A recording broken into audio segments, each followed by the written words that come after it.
Today, I'm going to demonstrate one way to make a rubber band car. This is an activity on the 4-H STEM Lab at www.4h.org. You will need elastic rubber bands, 2 wooden skewers, some kind of plastic container, some bottle caps, or something round that you can use for the wheels. Right now I have 5 large and 1 small, and I have another small already prepared right here. And then I have my hot glue gun, or you can use super glue. And then you'll want an X-Acto knife. In this case, I'm going to be using my personal pocket knife, a nail and a coin, something to cut our wooden skewers. In this case, I'm using tin snips, and then some tape. So first, we want to choose our car's body. So for ours, again, choosing this short, stocky juice bottle. It's got nice thick plastic. We're gonna be using that. And before you start to cut anything, you're going to want to make sure you have the proper safety materials. And you're gonna want to make sure that you have a trusted adult helping you. But you're going to take your knife, placing it on our cutting surface, and you're going to cut out some holes that we're gonna put our shafts through. Once you get those 4 holes in there, we're going to start to make our rear axle. So you're going to take one of your wooden skewers. You're going to measure it out to about 1 inch out from either side. You're going to take your cutters. You're just going to snip. That looks good to me. Using our scissors or our knife, we're going to cut out 2 sections in our car's body so we'll be able to access these axles. Now, we're going to use the nail and the coin to poke a hole in our caps. I've got all of them already prepared here, so I'm just going to make this one right in the middle. Just poke all the way through. Once you've got that, you'll be able to put your skewer through. Now I'm going to use my bottle caps already prepared. So we'll take our smaller, sturdier bottle cap, push it through our axle, and we're going to take our larger wheel and put the axle through as well. All right, mine don't quite line up, but that's all right. Now, we're going to glue our assembly together. You'll want to be careful with this step because if you're using hot glue, it can get very hot. So before you do anything past this, you'll want to make sure that it cools down all the way. Now that this has cooled off, we're going to put this through the body of our car, putting it in through the back, but we're gonna stop right about there because what we need to do is we need to attach our rubber band to our axle. So what we're gonna be using is called a cow hitch knot.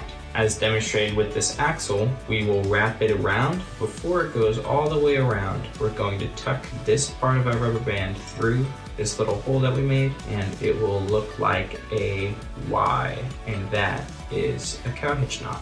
So we're going to be making that on our axle.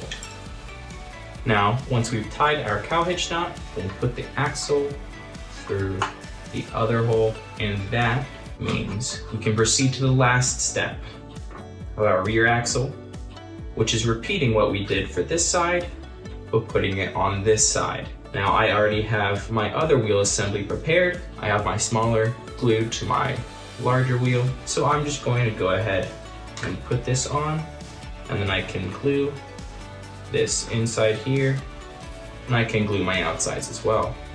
And that is our rear axle.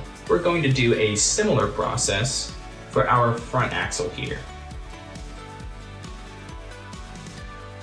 Now, once again, you'll want to stop about right there because now we're going to attach our rubber band and hook it over this axle. Now, you'll want to make sure that your rubber band is pretty taut. Now, you're not going to want it too tight or otherwise your axles are going to be bending inward, but you don't want it to be flopping around too much. Ours seems to be pretty good right now, so I'll go ahead and put it through. If yours was a little floppy, you can go ahead and tie some knots in there and that will tension that right up. Once we get our axle through there, we can once again put our last wheel on and we can go ahead and glue it on either side. So now that we've finished our axles, we're not quite done yet.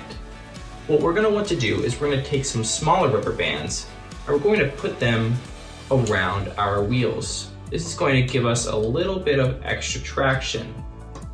So to power the car, You'll turn the back wheels so that the rubber band will spin around the axle. However, my rubber band is not as quiet as it should be because I've got a lot of slack right here. So what I'll do is I'll just pop one of these wheels off. I can go ahead and back my axle out part of the way, and now I have free access to work on my rubber band. So we'll go ahead and pull it taut, and we'll do what's called an overhand knot. Now that I've got that situated, whenever I turn my back axle, I should be able to spin the rubber band around it. So whenever I let go, it'll move my axle. So now, let's see how far this can go. In 3, 2, 1. Oh, so close. All right, that was nowhere near perfect, but my work isn't done quite yet. I have a lot more I can do with this, and I'm sure this can go really far if I fix it up. Now, where does the power come to run this car? Whenever you stretch an elastic rubber band, you're creating potential energy. Lots of different objects can have potential energy, like a wrecking ball ready to fall. With the rubber band cars, the rubber used is made up of long chains of what's called a polymer that in their natural state are wrinkled. But when you wind up the rubber bands to power the car, you're forcing the polymer chains to straighten out, which causes elastic potential energy. When you release the car, the polymer chains return back to their wrinkled state. This releases the rubber band's potential energy, converting it into kinetic energy that powers your car. Kinetic energy is the energy of motion. Any moving object is using kinetic energy. I've learned a lot with this prototype, and I know with each revision I will learn something new. For more information about Mylan STEMCARE, go to extension.wvu.edu and follow this link. A design challenge like this is a wonderful way that you can apply growth mindset to problem solving. If you're making this at home, you may have not done it quite right the first time. That's okay. It's honestly embarrassing how many times I had to redo this whole video because I messed up. And that's okay. That's how you learn. If you ever feel really frustrated that you're not getting this or something else that you're working on at home and you just can't get it, that's okay. As long as you're trying and you're putting forth an effort and you're failing, eventually you'll get it right because you're learning.